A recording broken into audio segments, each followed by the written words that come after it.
Hello students, welcome to all of you on my YouTube channel Physics with Eki Sharma. And today we will discuss about the last chapter of this chapter of this unit, AC generator. ठीक है बेटा, तो इस unit का जो last topic है last chapter का वो है AC जनरेटर। तो आज हम उसके बारे में डिटेल स्टडी करेंगे कि AC जनरेटर जो होता है वो क्या काम करता है, किस प्रिंसिपल पे काम करता है, क्या उसकी कंस्ट्रक्शन होती है और क्या उसकी वर्किंग होती है। तो उस पूरी डिटेल एसी जनरेटर के बारे में आज हम डिस्कस करेंगे और एग्जाम के पॉइंट ऑफ व्यू से एसी जनरेटर काफ़ी इम्पोर्टेंट है, तो आप अच्छे से इसको समझेंगे। हम स्टार्ट करते हैं एसी जनरेटर। तो एसी जनरेटर बेटा एक ऐसी डिवाइस होती है जो मैकेनिकल एनर्जी को इलेक्ट्रिकल एनर्जी में चेंज करती है। तो सबसे पहले हम ये लिखते हैं AC generator is a device which converts mechanical energy into electrical energy।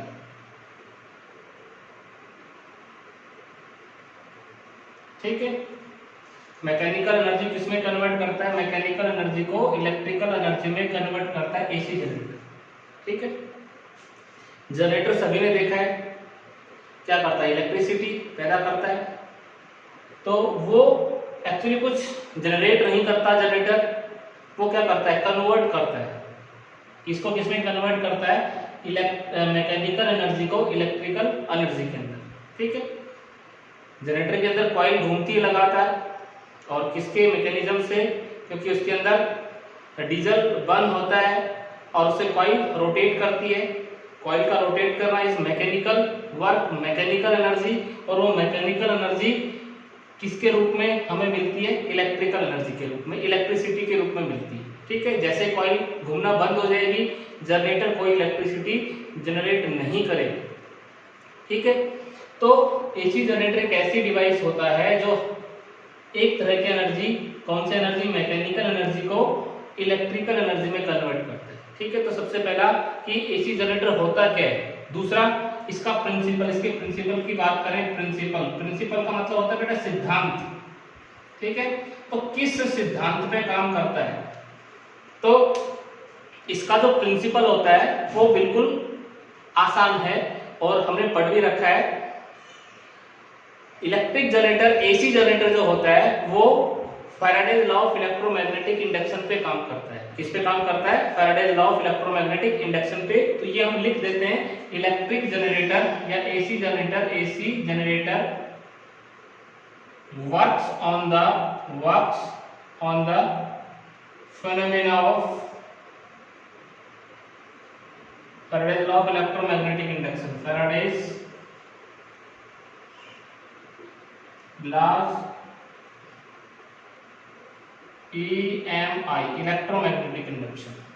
ठीक है, अगर तुम्हें Faraday's law of electromagnetic induction ध्यान हो तो हमने ये बताया था कि जब कभी किसी कॉइल के साथ मैग्नेटिक फ्लक्स लिंक जो है वो चेंज होगा, तब उस कॉइल के अंदर एक ईएमएफ डेवलप होता है। ठीक है, और वो ईएमएफ कब तक उस कॉइल में रहेगा? जब तक मैग्नेटिक फ्लक्स क्या होता रहेगा? चेंज। जब तक मैग्नेटिक फ्लक्स चेंज होता रहेगा तब वो ईएमएफ, वो करंट कॉइल के अंदर रहेगा, और जैसे ही मैग्नेटिक फ्लक्स चेंज होना बंद हो जाएगा तब इसके अंदर जो ईएमएफ डेवलप हो रहा है वो भी बंद हो जाएगा डेवलप। तो किस पे काम करता है AC generator? Works on the phenomena of Faraday's law of electromagnetic induction. तो यहाँ पे अगर तुम्हें याद है तो लिख सकते हो, अगर याद नहीं है तो इतना ही सफिशिएंट है। क्या होता है? According to the Faraday's law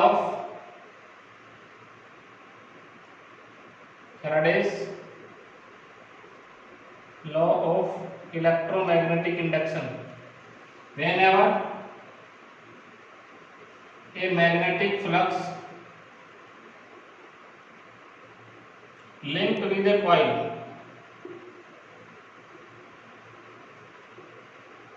changes, ठीक है।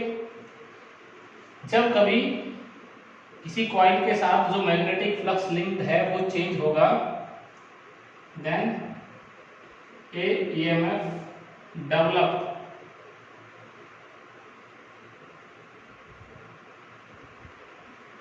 in the coil and this EMF persists as long as there is a change in magnetic flux। जब तक फ्लक्स चेंज होता रहेगा तब तक उसके अंदर वो ईएमएफ रहेगी। परसिस्ट का मतलब होता है उसके अंदर रहेगी, कॉइल के अंदर कब तक रहेगी, जब तक जितने लंबे टाइम तक मैग्नेटिक फ्लक्स क्या होता रहेगा, change. There will be change in magnetic flux, there will be, जब तक मैग्नेटिक फ्लक्स चेंज होता रहेगा तब तक उस कॉइल के अंदर एक ईएमएफ डेवलप होती रहेगी। ठीक है। अगर ये याद नहीं है तो इसको गलत लिखने का कोई फायदा नहीं, यहाँ तक छोड़ दो। Faraday's law of electromagnetic induction इतना भी सफिशिएंट है, इसमें भी कोई नंबर नहीं कटेगा तुम्हारा। ठीक है। अब नेक्स्ट जो आता है हमारे पास, इसकी कंस्ट्रक्शन आती है कि जो हमारे पास जनरेटर होता है उसकी बनावट कैसी होती है, कंस्ट्रक्शन। ठीक है। तो कंस्ट्रक्शन में हम पहले डायग्राम बनाएंगे और उसके बाद उसके जो डिफरेंट मेन पार्ट्स हैं उनको हम डिस्क्राइब करेंगे कि कौन कौन से पार्ट्स जनरेटर के अंदर होते हैं। तो यहाँ पे देखो,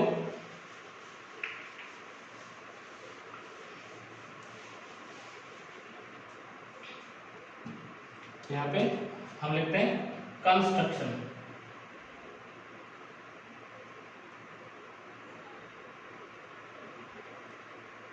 It consists of only 4 parts.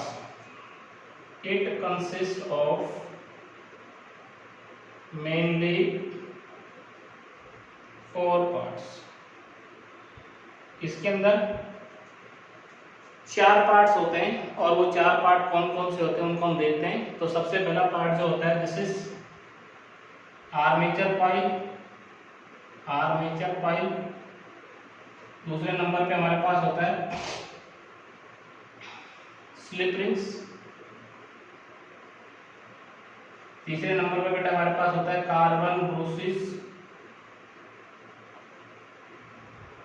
और चौथे नंबर पे हमारे पास होता है field magnets.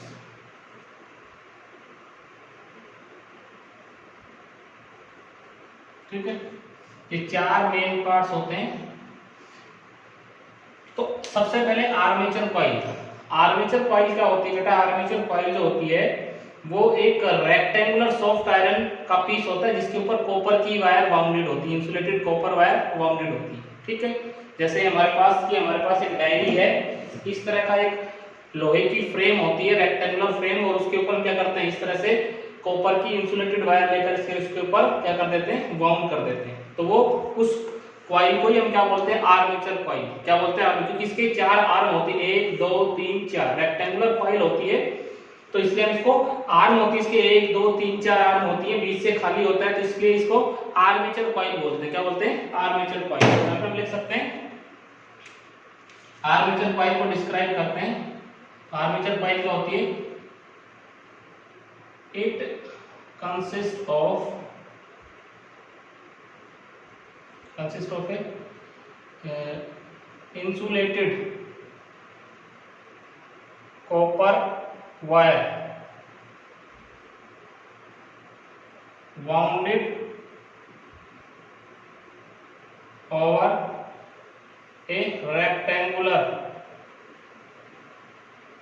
soft iron core।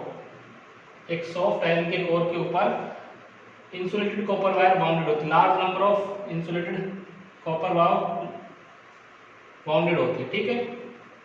तो ये हमारे पास आर्मेचर कॉइल हो गया। दूसरे नंबर पे आता है स्लिप रिंग्स।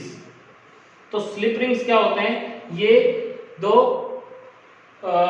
रिंग होते हैं, किसके, मेटल के। जो आर्मेचर कॉइल के एंड्स होते हैं वो किसके साथ कनेक्टेड होते हैं, स्लिप रिंग के साथ कनेक्टेड होते हैं। डायग्राम बनाएंगे तब अच्छे से समझाएंगे। देखो यहाँ पे पहले लिख देते हैं इसको। तो दूसरे नंबर पे हमारे पास क्या है, दिस इज स्लिप रिंग्स। तो स्लिप रिंग्स में हम लिख सकते हैं क्या होते हैं slip rings, this are two metallic rings, two metallic rings R1 and R2. The ends of armature coil connected to R1 and R2. R1 और R2 के साथ जो एंड्स होते हैं कॉइल के वो कनेक्टेड होते हैं। ठीक है। तीसरे नंबर पे हमारे क्या आता है, कार्बन ब्रूसिस। तो कार्बन ब्रूसिस ये कार्बन के दो पीस होते हैं, छोटे छोटे टुकड़े होते हैं जो इसके साथ लाइव कांटेक्ट में रखे जाते हैं ताकि इससे हम जो ईएमएफ डेवलप हो रही है उसको एक्सटर्नल सर्किट में फ्लो करवा सके। तो यहाँ पे हम लिख देते हैं these are two carbon pieces kept in live contact to R1 and R2. ठीक है, to pass the current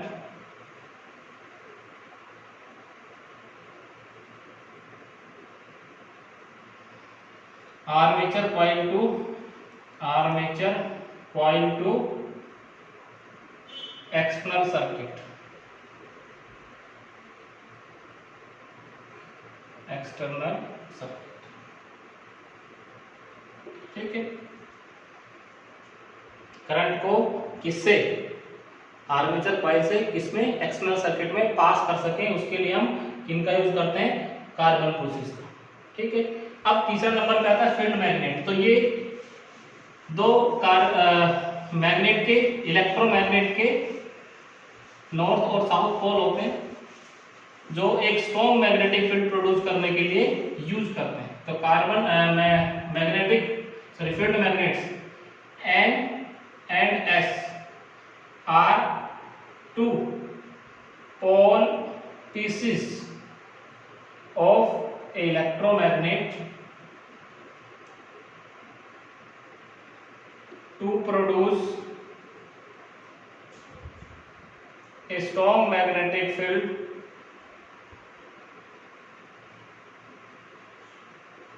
around armature coil. Armature coil जो होती है उसके अराउंड एक स्ट्रॉन्ग मैग्नेटिक फील्ड प्रोड्यूस करने के लिए हम फील्ड मैग्नेट्स का यूज करते हैं जिसमें एक नॉर्थ पोल और एक साउथ पोल होता है। ठीक है। तो ये मेनली 4 पार्ट्स होते हैं। सबसे पहला आर्मेचर कॉइल, दूसरा स्लिप रिंग, तीसरा कार्बन ब्रूसिस और चौथे नंबर पे फील्ड मैग्नेट्स। ठीक है। तो ये पूरा इसकी बनावट आ जाती है, कंस्ट्रक्शन आ जाती है किसकी, हमारे एसी जनरेटर की। अब इसमें देखो बेटा आगे इसमें हमारे पास इसकी वर्किंग किस तरह से वर्क करता है तो वो हम देखते हैं। तो वर्किंग क्या होती है, इसकी थ्योरी बोल सकते हो, वर्किंग बोल सकते हो। तो यहाँ पे पहले इसका डायग्राम बना करके इसकी वर्किंग को एक्सप्लेन करते हैं। यहाँ पे हम लिख देते हैं वर्किंग।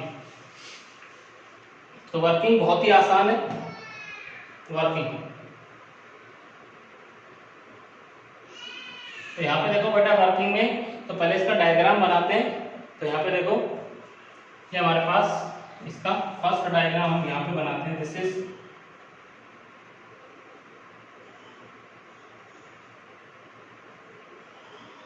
ये हमारे पास एक आर्मेचर कॉइल, दिस इज ये दो स्लिप रिंग्स होते हैं। ठीक है, नॉर्थ पोल, ये साउथ पोल और ये मैग्नेटिक फील्ड नॉर्थ से साउथ की तरफ A B C D। ठीक है बेटा, ये हमारे पास मैग्नेटिक फील्ड प्रोड्यूस हो गया। इसको B को यहाँ लिख लिया। दिस इज कार्बन ब्रूसिस, ये B1, this is carbon ब्रूसिस B2 और यहाँ पे एक लोड रेजिस्टेंस लगा दिया हमने सर्किट में, एक्सटर्नल सर्किट में करंट फ्लो करवाने के लिए। ठीक है। और ये इस तरह से ये इस एक्सिस पे घूमता है। ठीक है, इस तरह से घूम रहे हैं, कॉइल इसकी इस तरह से घूम रही है।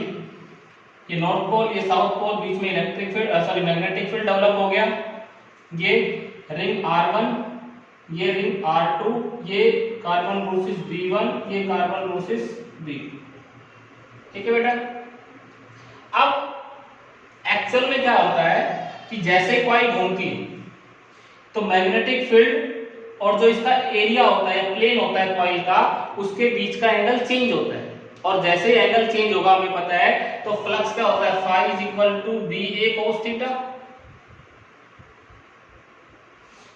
तो फ्लक्स को चेंज कैसे कैसे कर सकते हैं हमने पढ़ा है, मैग्नेटिक फील्ड को चेंज करके, एरिया को चेंज करके, एंगल को चेंज करके। तो हम यहाँ पे किस चीज को चेंज कर रहे हैं, यहाँ पे हम थीटा को चेंज कर रहे हैं। तो थीटा, जब कॉइल लगातार घूमती है मैग्नेटिक फील्ड में, तो लगातार मैग्नेटिक फील्ड में घूमेगी, तो एरिया वेक्टर और मैग्नेटिक फील्ड के बीच का एंगल चेंज होगा। जैसे ये इस तरह से कॉइल है और ये इसका एरिया वेक्टर, अब ये ऐसे ऐसे घूमेगी, तो देखो ये इसका एरिया वेक्टर भी चेंज होता है इस तरह से, इस तरह से। ठीक है। अब मान लो इनिशियली कॉइल ऐसे, ये साइड AB और ये साइड CD। अब ये कॉइल इधर जाएगी तो देखो ये इस तरह से, ये एरिया वेक्टर चेंज हो गया कि नहीं हो गया, ये ऐसे घूम गया, मैग्नेटिक फील्ड इस तरह से। ठीक है। तो ये एंगल चेंज होगा, एंगल चेंज होगा तो मैग्नेटिक फ्लक्स चेंज होगा, मैग्नेटिक फ्लक्स चेंज होगा तो इसके अंदर एक इंड्यूस्ड ईएमएफ डेवलप होगी, और इंड्यूस्ड ईएमएफ के कारण सर्किट में करंट फ्लो करता है। तो यहां पे देख सकते हैं, ठीक है, वर्किंग में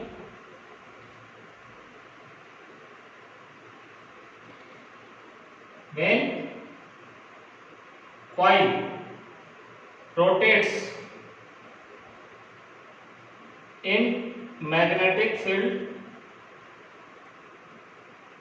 then angle between area vector and magnetic field continuously changes, लगातार क्या होगा, change, then a EMF developed in the coil।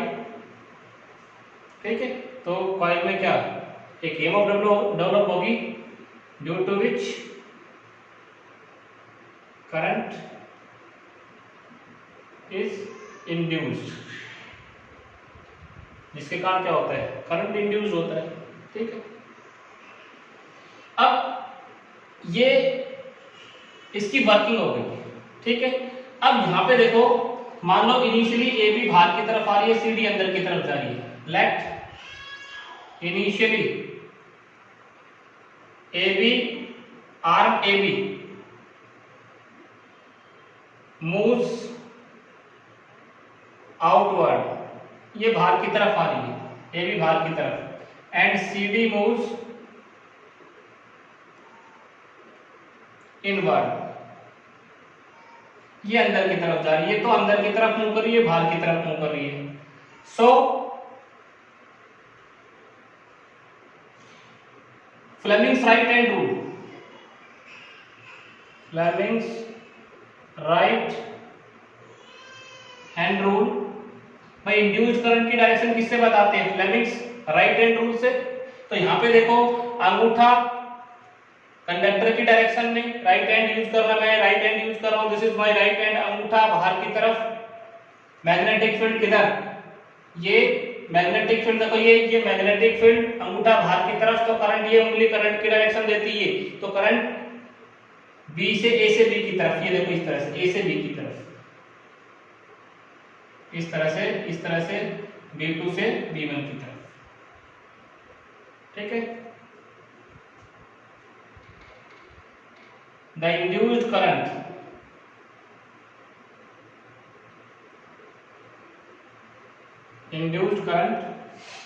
in arm AB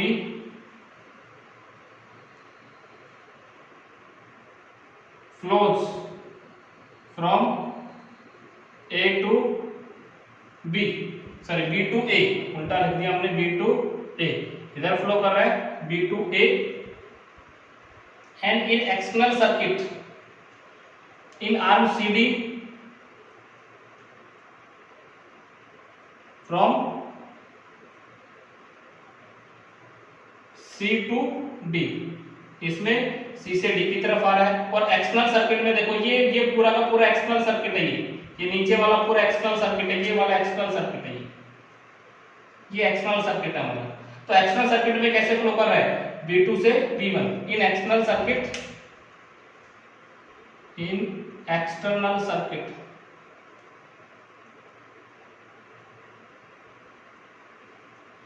flows from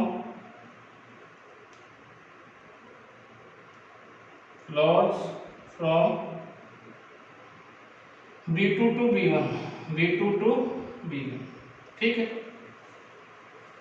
ये हो गया भाई, ये कॉइल घूमेगी, एरिया वेक्टर और मैग्नेटिक फील्ड के बीच का एंगल चेंज होगा।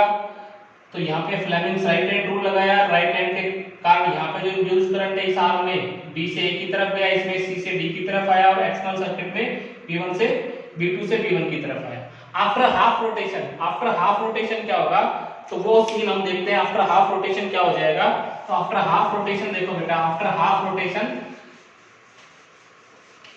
तो एक दूसरा डायग्राम बनाते हैं। और हाफ रोटेशन के बाद क्या होगा, जब 180 डिग्री घूम जाएगा तो AB किधर आ जाएगी, AB CD की जगह आ जाएगी और CD AB की तरह जगह चला जाएगा। तो आफ्टर हाफ रोटेशन देखते हैं, आफ्टर हाफ रोटेशन यहाँ पे देखो वर्किंग, मैं फिर से डायग्राम बनाता हूं। ये हमारे पास आर्मेचर कॉइल था, ये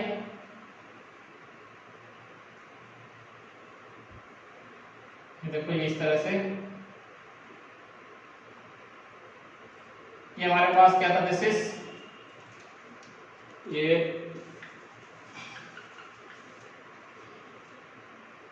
ये स्लिप रिंग R1। अब यहाँ पहले क्या था AB, तो CD आ जाएगा यहाँ पे, और यहाँ पे क्या आ जाएगा AB, साइड चेंज हो गई हाफ रोटेशन के बाद। तो AB किसके साथ कनेक्टेड था, AB R1 के साथ कनेक्टेड था, R1 के साथ, और CD किसके साथ कनेक्टेड था, CD हमारा R2 के साथ कनेक्टेड था। तो इसको हमने R2 के साथ ही कनेक्ट रखा, ठीक है। दिस इज D, ये B1 और ये B2, और यहाँ पे एक लोड रेजिस्टेंस लगा हुआ था, ठीक है। और ये इस तरह से घूम रहा था एंटी क्लॉकवाइज डायरेक्शन में, नॉर्थ पोल, ये साउथ पोल, और ये मैग्नेटिक फील्ड की डायरेक्शन, ठीक है। तो हाफ रोटेशन के बाद क्या होगा बेटा, CD इधर आ गया, AB उधर चला गया, सॉरी AB इधर चला गया। तो AB तो अब किधर जाएगा, अंदर की तरफ, CD किधर आएगा, बाहर की तरफ। तो इसमें करंट किधर, D से C की तरफ, और इसमें A से B की तरफ। और एक्सटर्नल सर्किट में किधर आएगा, this is B1, this is B2, this is B2, this is R1, this is R2। अब देखो इसमें जो इंड्यूस्ड करंट होगा वो B से C की तरफ, इसमें A से D की तरफ, और यहां से देखो R1 से किधर आएगा, B1 पे, B1 से इधर B2 की तरफ। यहाँ पर लिखते हैं after half rotation the direction of half rotation, the side, the arm लिख लो, the arm AB moves outward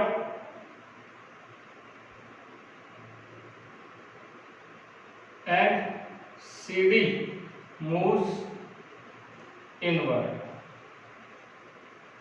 ये तो किधर आएगी, बाहर की तरफ, और ये किधर, अंदर की तरफ। ऐसे घुमाएंगे देखो, ये तो बाहर की तरफ आएगी और ये अंदर की तरफ जाएगी, ये वाली side.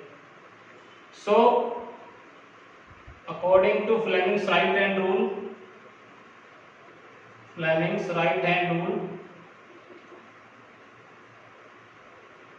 The induced current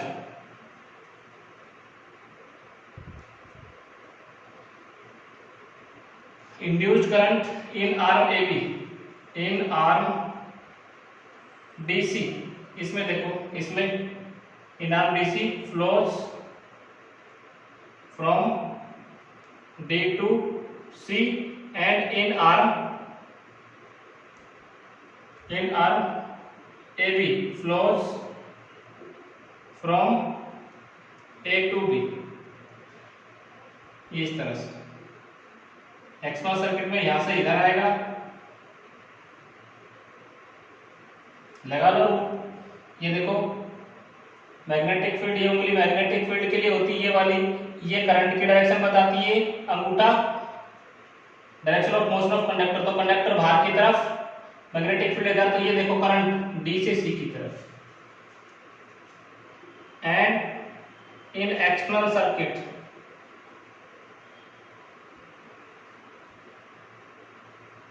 external circuit current flows from B1 to B2। किधर फ्लो करेगा? B1 से B2 की तरफ। उससे पहले किधर फ्लो कर रहा था? B2 से B1 की तरफ। तो हाफ रोटेशन के बाद करंट की डायरेक्शन क्या होगी? चेंज। तो इंड्यूस्ड करंट कैसा होगा? Alternating. The direction of induced current after half rotation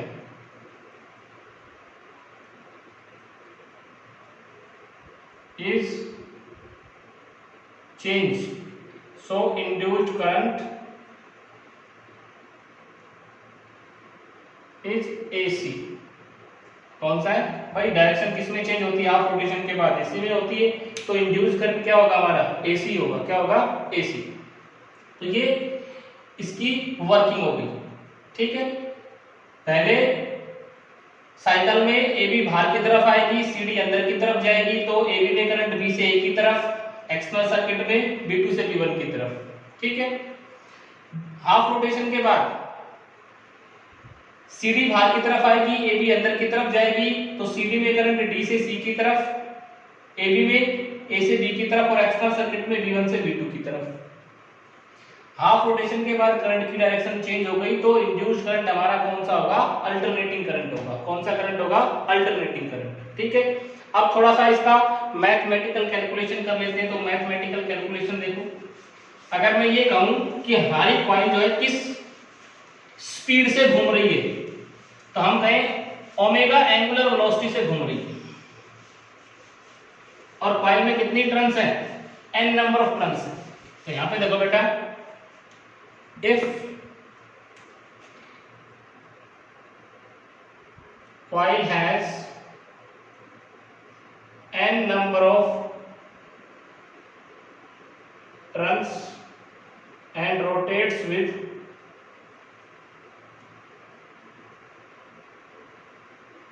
omega angular velocity, किससे घूम रही है? Omega angular velocity. इसको ओमेगा बोलते हैं। क्या बोलते हैं इसको? ओमेगा। तो किस एंगुलर वेलोसिटी के साथ घूम रही है? ओमेगा एंगुलर वेलोसिटी के साथ घूम रही है। तो यहां पे देखो, सो मैग्नेटिक फ्लक्स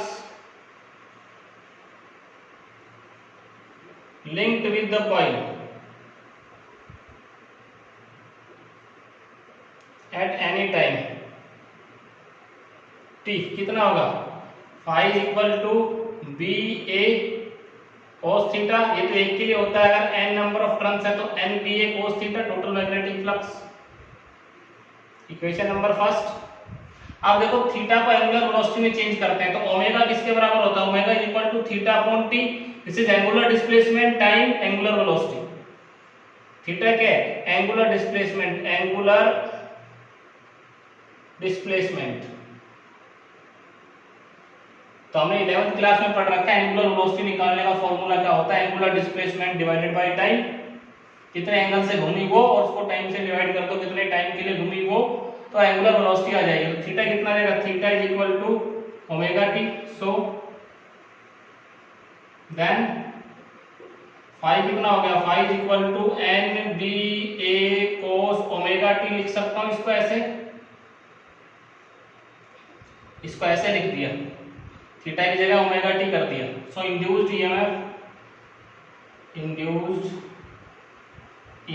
कितना हो जाएगा बेटा? इंड्यूस्ड ईएमएफ निकालने का फॉर्मूला क्या होता है? तो इंड्यूस्ड ईएमएफ निकालने का फॉर्मूला होता है E is equal to minus d phi by D t, सभी ने पढ़ रखा है। This is induced EMF, Faraday's law of electromagnetic induction, E is equal to minus d phi by D T.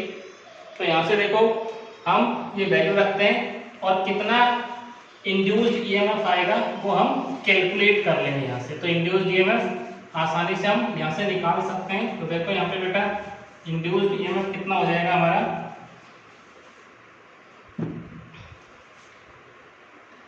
E is equal to minus D by D T और phi की value N B A cos omega T, यही था। E is equal to minus N B A cos का differentiation sine omega T, minus का sine omega T, N B A minus sine omega T, और omega T का और करेंगे तो साथ में ओमेगा और आ जाएगा क्योंकि टी के रिस्पेक्ट टू है और इसमें देखो एंगल में ओमेगा है तो ओमेगा मल्टीप्लाई में हो जाएगा। ठीक है, ई कितना आ गया? This is N B A omega sine omega T, minus minus क्या हो गया? Plus, this is equation number 3। अब यहां से देखो हम क्या बता सकते हैं, E is equal to E naught maximum by, इसकी मैक्सिमम वैल्यू कब होगी ईएमएफ की? जब ये पूरा फैक्टर क्या हो, साइन, भाई यही तो चीज हो रहा है ओमेगा टी, और साइन की मैक्सिमम वैल्यू कितनी होती है? 1 when sine omega t is equal to 1 maximum. ठीक है, सो E की जगह ई नोट कर दें, एन बी ए ओमेगा, और साइन ओमेगा टी की जगह 1 रख दें तो E कितना बन गया? E note. This is equation number 4 third में यूज करो, यूज इक्वेशन 4 इन थर्ड। तो क्या आएगा? E इस पूरे की जगह में क्या रख दो? देखो एन बी ए ओमेगा की जगह एन बी ए ओमेगा की जगह ई नोट है तो मैंने ई नोट रख दिया। ठीक है, और यहाँ पे साइन ओमेगा। तो ये इंड्यूस्ड ईएमएफ आ गई। ठीक है, किसी भी टाइम ये ईएमएफ डेवलप होगी किसके अंदर? जनरेटर के अंदर। तो करंट निकाल सकते हैं। So induced current,